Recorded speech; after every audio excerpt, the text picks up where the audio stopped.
Statistics show that 95% of the people that actually made a New Year's resolution have already broken it by today. And that's if you even made a resolution. Now, if you're the exception to that, I'm thrilled for you, and I support you, and I say keep rocking it. But if you've missed, maybe I could drop you a quick little message or two here that can help you not only recover, but get way beyond just making some New Year's resolution and make some real lasting change in your life. Most people don't even make a resolution anymore. Why? Because they've made them from years and years and years, and they know they're not going to follow through. So after a while, who wants to disappoint yourself? Who wants to be upset with yourself? Why even bother to set a new standard for this year? You know it's going to be the same as last year.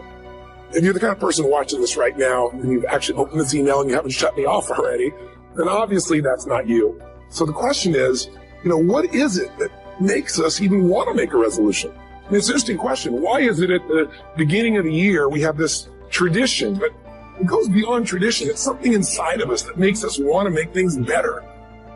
Here's the big challenge of life. You can have more than you've got because you can become more than you are. And of course, the other side of the coin reads, unless you change how you are, you'll always have what you got. Somebody once said, if you took all the money of the world, divided it up equally among everybody, it would soon all be back in the same pockets. Success is something you attract, not something you pursue. So instead of going after it, you work on yourself. Personal development. Of all the assignments Mr. Shope gave me at age 25, this was probably the most difficult. I think it's an unending challenge to see what you can become. The major key to your better future is you. Major key to your better future is you. Transfer this to a card or something where you can put it up where you can see it every day. This is a good phrase just to glance at, to keep in mind as you're putting the day together. If you'll just let this talk to you during the day, I found it to be tremendously helpful. Life is not just the passing of time. Life is a collection of experiences, their frequency and their intensity. Life is not just watching the clock tick away. Life is a collection of experiences, their intensity, their frequency. Love, a job you find joy from, is not something you discover. It's not like, I found love. Here it is. I found a job I love. That's not how it works. Both of those things require hard work. You are in love because you work very hard every single day of your life to stay in love. You find a job that brings you ultimate joy because you work hard every single day to serve those around you, and you maintain that joy. It's not a discovery. This large, immovable object. Life, career fulfillment, relationships are journeys. The problem is, this entire generation has an institutionalized sense of impatience. And do they have the patience to go on the journey to maintain love, to feel fulfilled? Or do they just quit and on to the next, dump and on to the next, ghost and on to the next? Getting things is not going to make you happy. That's good news in a tough economy. It's a good reminder. It doesn't matter what you get. It doesn't matter whether it be money or opportunity. All those things might excite you for the moment. Even a relationship, as magnificent it may be, might be exciting for a while. But if you don't keep growing, that relationship isn't going to stay exciting. So the secret to real happiness is progress. Progress equals happiness. And if we can make progress on a regular basis, we feel alive. And that's why at the beginning of the year, we get this thing like, okay, I can have this fresh start. I could really do what my soul desires. I could expand. I could grow. I could improve. I could change. Or maybe better than change, I could progress. See, think about that. Progress is an aliveness to it, doesn't it? You don't have to work at changing. People say all the time now, well, I'm working on changing. Don't worry about it. You don't have to work on changing. Change is automatic. Your body's going to change whether you want it or not as the years go by. And no matter how hard you work, there's going to be some changes going on there. The economy is going to change no matter what you want it to do. The weather is going to change. Relationships are going to change. Everything in life is always changing. We don't have to work on change. Change is automatic, but progress is not. So if you want to make real progress, then you really got to look at your life in a different way. You got to say, I got to take control of this process and not just hope it's going to work out like people do who make a resolution. Because really, isn't that what they're really doing at the beginning of the year? They're saying, well, here's my resolutions for the year, and they really basically tell you their wishes. It's their wish list. It's what they hope it all comes together. And then they call it a resolution, but they don't know what a resolution is. Learning to work primarily on yourself. How do you develop an above-average income? And the answer is, become an above-average person. Some people want to be successful. They don't even work on their handshake. They let it slide. They don't understand.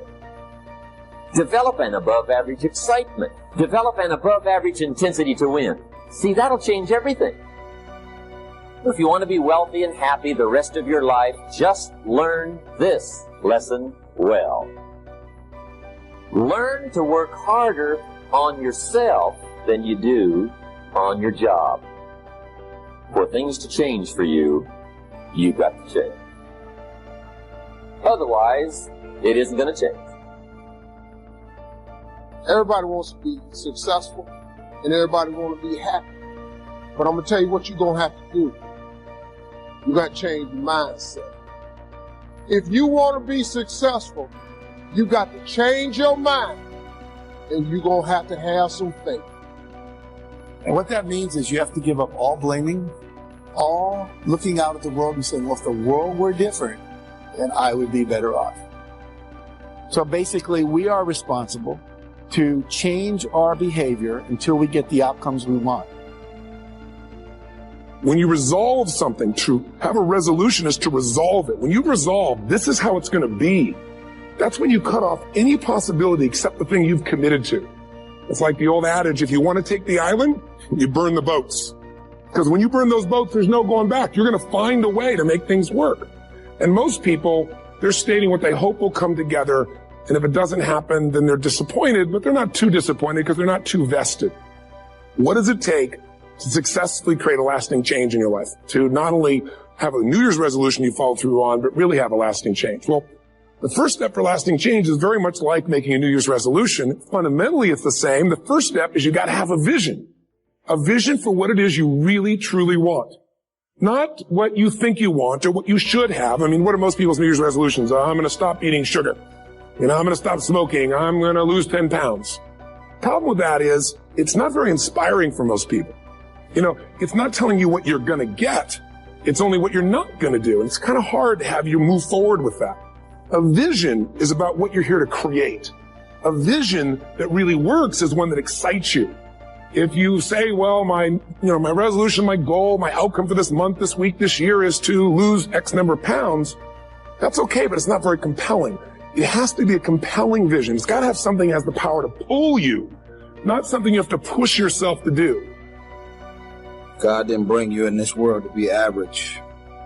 God didn't bring you in this world to wake up and die one day and just be another person that lived and died and didn't do anything significant in this world. You're still alive. So therefore, God is not done. You're still here. God has a plan for your life. God has things in mind for you beyond anything you could ever imagine. You know what I discovered? When you're working at your dream, somebody said the harder the battle, the sweeter the victory. Oh, it's sweet to you.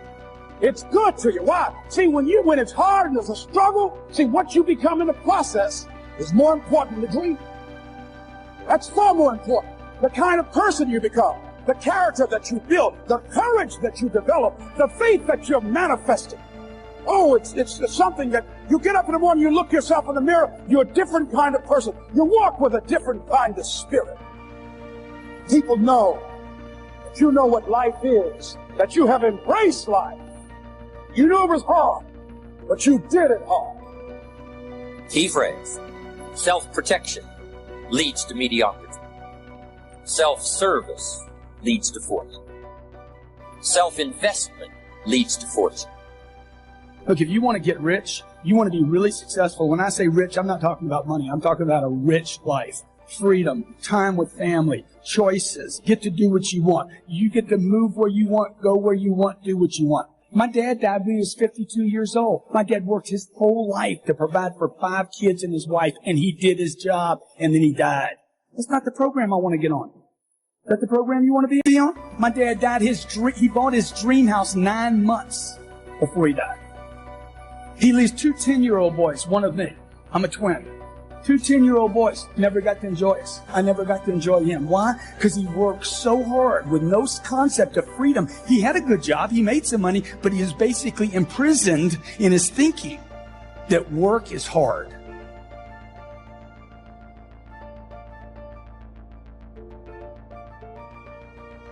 I want you to focus on you.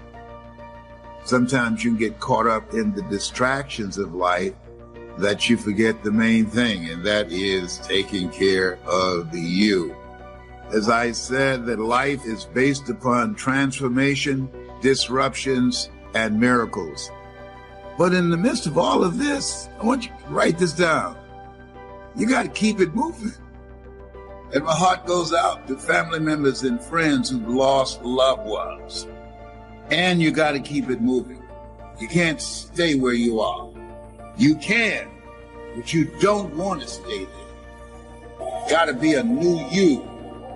And so in order for that to happen, for you to radically change your life, I want you to write down, what are you going to release? Number 1 is procrastination. Starting today, put off the things that you are okay with dying in you today. I'm not okay with my book dying in me today, because you're here today, gone today. We don't know how much time we have left. We don't know the day, the time, or the hour. You came here to do something. There's something in you that's unique to you. That's a representation of your intelligence, of your talent. And if you died today with those in you, would you be okay with that? No. I want you to write down the things that you would not be okay if those things died in you. Once you write them down, put down an action step. What are you going to start today? I dare you to decide to be on top of your life, to live intentionally, to put off that gift that's in you, that God put in you. Just start. A journey on 1,000 miles begins with a single step. I want you to write one thing that if you died today, you would get on the other side and slap yourself. One thing, just find one thing. Release procrastination around that one thing. Those are 2 different kinds of motivation. Push requires willpower, and willpower never lasts. What will last is pull. Having something so exciting, so attractive, something you desire so much that you have a hard time going to sleep at night, and you get so up early in the morning to a rocket and take it to the next level. That's what you're looking to create. That wasn't easy to get. Well, one of the reasons we do seminars and events, we say, why do that? Why not just read a book or something? Is because when you get in an environment where you're with people that are being put in a peak state, like when you're going to a sporting event, if you watch a sporting event at home, it might have a certain level of excitement. But when you're in a stadium with 50,000 people, suddenly it has a whole different level of intensity when we feel that. And the bottom line of our follow-through comes down to our emotional intensity. In a different state of mind, you're going to come up with a much better and a more exciting vision than if you're sitting on the couch going, okay, what are my new resolutions for this year? And you're doing it the morning after the new year has started. You're a little inebriated. And the football game's on in the background. Probably not going to have the power of focus there. Probably not going to have the power of the energy to create something that's going to pull you for this year. And you got to do that. So it's got to be a vision that's compelling. Something that you know it's going to be a gift to make sure that it happens. And also, along with that compelling vision, you got to have strong enough reasons that you're going to follow through when the going gets tough. That's one of the biggest things missing for most people. They say, this is what I want to do. It's not very exciting. It's not very compelling. But most importantly, they don't have strong enough reasons to push themselves through what's going to be necessary to get that dream, to get that goal when the inevitable challenges come up, when you're starving, hungry, and you're trying to go on a diet, right? When you got no time and you're stressed out and you haven't worked out still, and that's what you're supposed to do. When the economy gets tight and what you thought you're going to do doesn't work, and so you give up on the goal instead of finding another way to get there. You don't let the fear take you over if you've got strong enough reasons. Those reasons can be positive, or those reasons can also be negative. They can be, if I don't do this, this is going to cost me. And if I do this, this is what I'm going to gain in my life. Reasons come first, answers come second. If you get a compelling vision and you got strong enough reasons that will push you through the tough times, you're going to do things other people don't do. Instead of collapsing, even if you get off target, you won't go, oh, I blew it. You'll get right back on target, make the change, make things happen. And I know you've done this in many areas of your life. Just think about it again. I'm not teaching you something really new here today. I just want to remind you of what your soul knows. You got to change, you got to improve, and you got to go through a simple process fundamentally to make that progress. First step, vision that's compelling. Second step, make sure that there's strong enough reasons to follow through. Third step, you got to review it and feel it every day. I mean, anything. Have you ever had this happen in your life? Has there been anything in your life that you've ever wanted so badly? You were so desirous of it. You had such a hunger for it that you couldn't stop thinking about it. Could have been a career move. Could have been when you were a kid, a car. It could have been a relationship. It could have been anything, but you were obsessed. You wanted to make this happen. You wanted to attract this to your life. You just wanted something. And you didn't even know how to get it. But it was so compelling to you. You kept thinking about it every day, envisioning it, imagining it, feeling it. And then stuff happened. And suddenly you started to attract people or situations to your life, and it just came together. Like, you didn't even have a total plan. It was just that it was so part of your focus with so much intensity and emotion so often that it sensitized you to notice anything that could get you there. When we start questioning ourselves, we're instilling doubt in our brains, and especially in our subconscious, that is keeping us from going full force towards the goal. Is it easier to go towards a goal that you know 100% you're going to achieve and pour all your energy into it? Or is it easier for you to pull back and not put all your energy into it and all your resources and all your time and all your knowledge because you think it might not happen because there's a slight doubt? People that say they have dreams and want to open a business or want to do something differently than what they're now doing. They don't like their jobs. They're unhappy. They're unfulfilled. People who say they want to improve their income level. Look at how they spend their time. Commitment shows up in your life in what you do. There's no easy way around it. No matter how talented you are, your talent is going to fail you if you're not skilled. You know, if you don't study, if you don't work really hard and dedicate yourself to being better every single day. I love the process. I love the thought of working for what I want.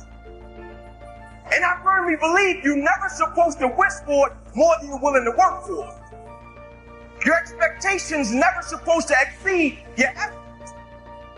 But a lot of people, they wish, and they're not willing to work. And the great thing about life has a funny way of testing all of us and seeing how bad we really want. I've never really viewed myself as particularly talented. Where I excel is ridiculous, sickening work ethic. You know, while the other guy's sleeping, I'm working. While the other guy's eating, I'm working. You want to take care of yourself. I don't think that as a participant in life, you cannot be committed. You're either committed to mediocrity or you're committed to greatness. You're either committed to being productive or you're committed to being non-productive. You're committed to being happy or you're committed to being unhappy. Here's the next one. Live with intensity. You might as well turn it up a notch or two after this weekend. Why not? Invest more of you in whatever you do. Be a little stronger, be a little wiser, step up your vitality, contribution. Put everything you've got into everything you do, and then ask for more vitality and more strength and more vigor, more heart, more soul. No one can make you do or not do what you said you're going to do. Tell yourself every morning, I'm going to stick to this, I'm going to do this, I'm going to strive for this goal. I'm not looking forward to December. I'm not looking over the whole year. I'm focused on today.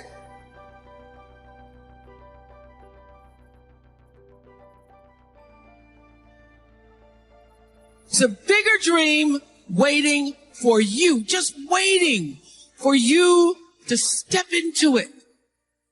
To step into it. Your life is big.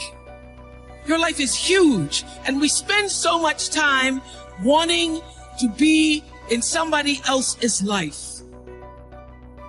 And you don't get honored, you don't get revered, you don't get celebrating wanting what somebody else has, because that which created you, divine intelligence that dreamed you from before your ancestors ever knew they would become your ancestors, that which dreamed the seed of you, wants you to know how special, how wondrous, how mysterious, how complex, how glorious, how phenomenal you are. And you get no credit messing in somebody else's territory or trying to have power over something you have no control. Another one of my favorite teachings is The Wizard of Oz. When the wicked witch of the West says, go away from here because you don't have any power here, you have no power in any territory other than your own. Oh, but you are the master of that. You get to be the master of your own fate. You get to be the captain of your own soul. And if you just manage that, if you just took care of your territory, oh, the glorious, glorious, glorious, wondrous opportunities and possibilities that are waiting for you. So the question is, what are you resisting?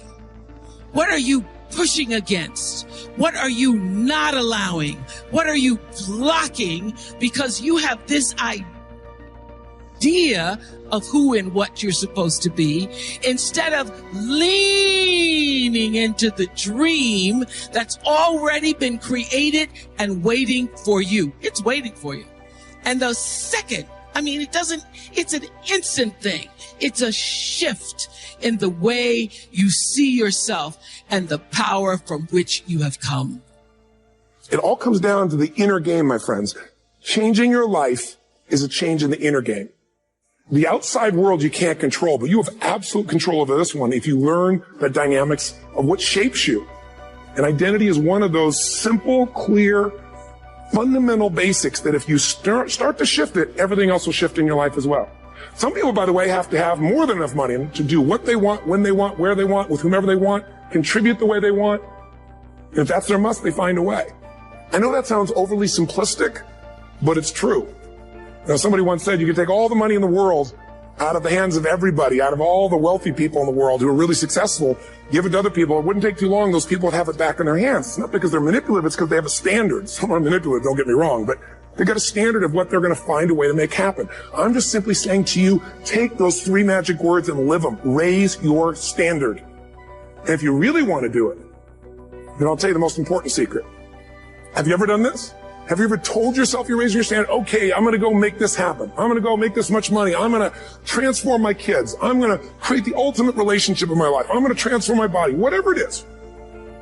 And then you don't have strong enough reasons and you don't use it. You don't follow through. It's because you didn't back up your standards with what makes those standards real, and that's rituals. Rituals are where the power is. Whenever we do our Robbins results coaching, we say Robbins equals results, the way we get results with people, it's the same way if you listen to my Ultimate Edge program, or back in the old days, Personal Power, or if you went to one of my seminars. You know what I do is I take these huge challenges you got and we break them down into little bite-sized steps.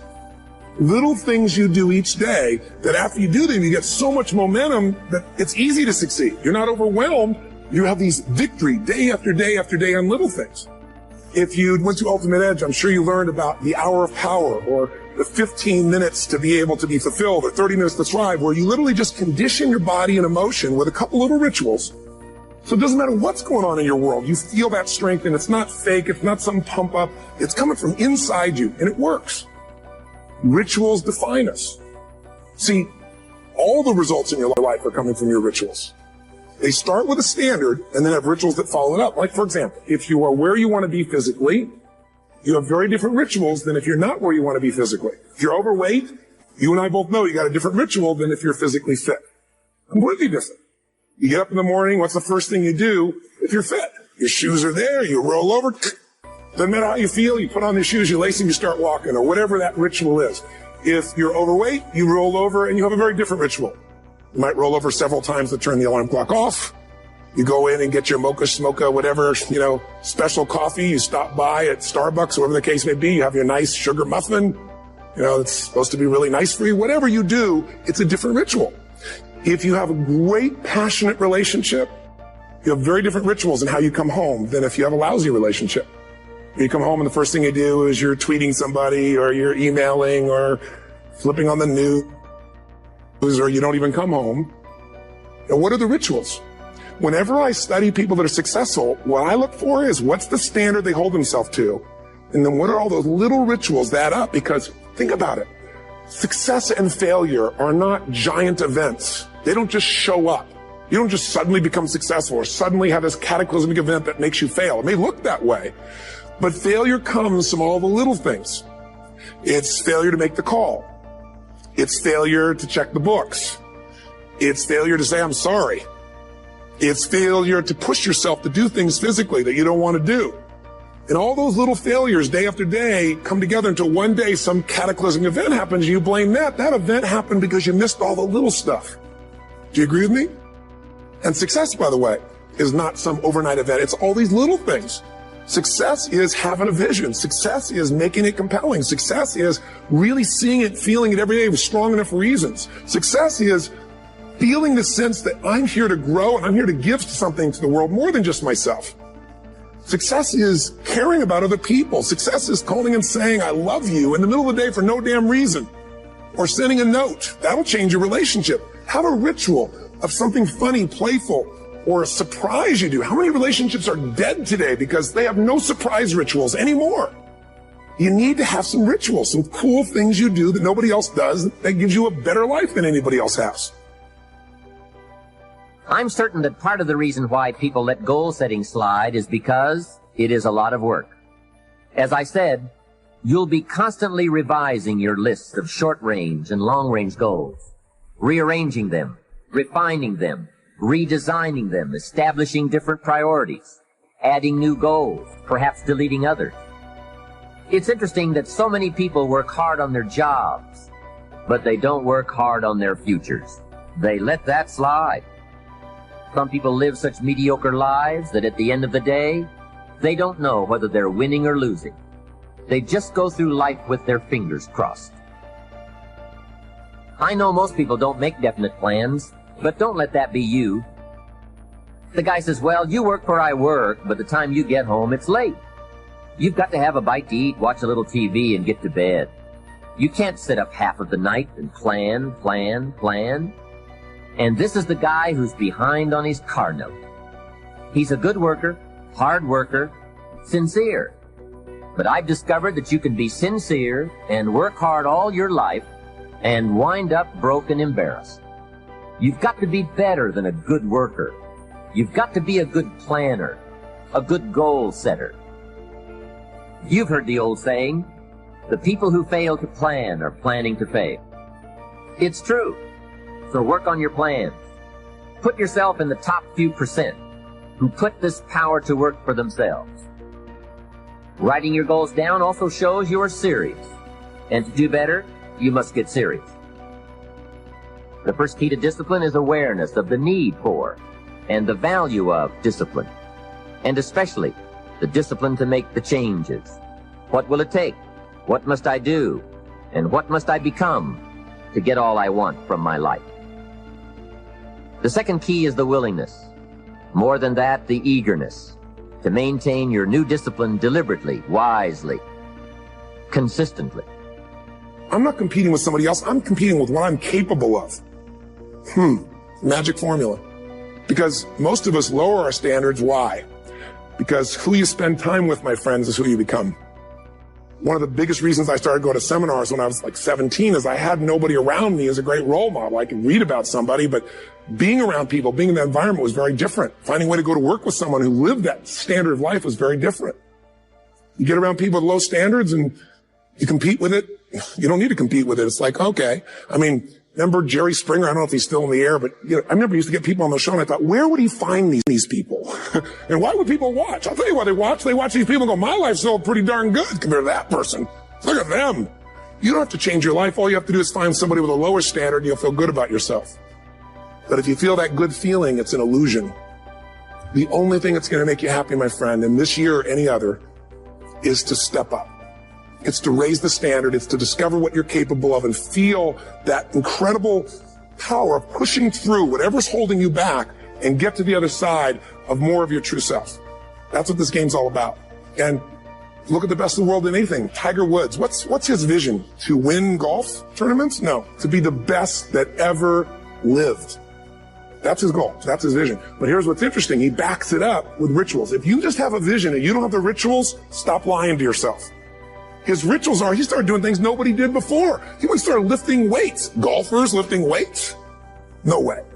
He went out and he changed his swing when he was the best in the world because he realized in order to be the best that ever lived, he was going to have to change his swing. If you know anything about golf, you don't change your swing when you're the best. And he went and retrained himself because he has different rituals than other golfers. Now many people are modeling his rituals to get better. It's amazing. You know, you look at somebody like Michael Phelps, 2008 swimmer, won 7, only 2 people, I think, in history, if I remember correctly, that have gotten 7 gold medals in one session. And here's a guy, he's got number 6 under his belt, and he's exhausted, and he's going in for that final swim. I'm sure you remember. And how does the guy win? By 1/100th of a second. Do you think that was some massive skill that got him over the top? Or was it a standard that says, this is who I am? I am the champion. And no one is taking this from me. And somehow in those final milliseconds, 100th of a second, he pushed himself just beyond his competitor. But you know about Michael Phelps? What allowed him to be able to push beyond that moment is his rituals. Go study the guy. Most people who swim have these unbelievable workouts. He does 2 and 3 of those workout sessions a day. All the other swimmers in the beginning thought he was insane. You're going to overtrain. You can't do that. It's not physically possible. But he had a standard and the rituals to back it up. So here's my final message to you because I've gotten carried away. I thought I was going to send you like a 5-minute message. But as you can see, there's no script here. It's just me going a little crazy with you. But I want to really see you get what you want this year. Don't let this year be like last. And if last year was great, still don't let it be that way. Raise the standard. If your life is perfect and extraordinary, you darn well know you're not going to be happy unless you keep making it better. That's what makes us feel alive. It's not what we get that makes us happy. It's who we become and what we're able to give because we become more. That sense of contribution is what creates the deepest meaning. So here's my assignment for you if you want one. If you want to go from conversation to some action, here's a simple thing to do. What's an area of your life right now that you really want to improve? What's an area that's important to improve? If your body's great, how about your career? If career's great, how about your relationships? Intimate one especially, or your kids, or your relationship with your creator, your spiritual side of your life. Or is it your finances? Figure an area that really matters. Decide on that area. Number 1, write down what your life is like in that area right now as specifically as possible. So you might say, well, I'm 13.5 pounds overweight, whatever the weight is, whatever the situation is, or my body fat's like this, or I wake up exhausted in the morning, and you write the truth of where you are right now. So you're real clear. Or I'm not in a relationship. I say I want a relationship, but I'm not in one, and I don't seem to find them. All the good ones seem to be gone is my belief. And I really do want one, but I don't have it. Whatever your definition. Or I'm in a relationship, and God, I wish I wasn't in a relationship. I'm planning my escape. Wherever you are. Or I have a wonderful relationship. We love each other, but there just isn't enough passion. Just write the truth of where you are. The area you want to change, but write how it is. Achieve greatness in little things. Take on difficulties while they are still easy. Do great things while they are still small. The sage does not attempt anything very big and thus achieves greatness. Greatness comes from being in the moment, here, present, in the now. The sage confronts difficulties but never experiences them. This is the idea of thinking small. And finally, I'd like to see you change from this thought. Change from seeing yourself as separate to seeing yourself as connected to everyone and everything in the universe. Here's the secret of making it a great year. every day serve someone. Every day. Every day add value to people. Every day serve one. Every day live the intentional life of doing for others, sometimes what they cannot do for themselves. And if you will put people first and add value to them and serve them, it becomes absolutely amazing what you and I are going to have and achieve, how we're going to help people, and in return, how it comes back to us. Benjamin Franklin said this: no one is useless in this world who lightens the burden of someone else. If you're helping someone else lift a load in your life, you become a very useful person. Mahatma Gandhi said that the best way to find yourself is to lose yourself in the service of others. But perhaps on this kind of a theme, my favorite quote is from Albert Schweitzer, who said, I don't know what your destiny will be, but one thing I do know. The only ones among you who will be really happy are those who have sought and found how to serve. Well, he's right on. The happiest people are not always the most successful people, but they're the ones who serve the best. I've met a lot of unhappy, successful people, haven't you? But I've never met an unhappy person that gave their life of serving and giving and adding value to other people. Martin Luther King Jr. said, everybody can be great because everybody can serve.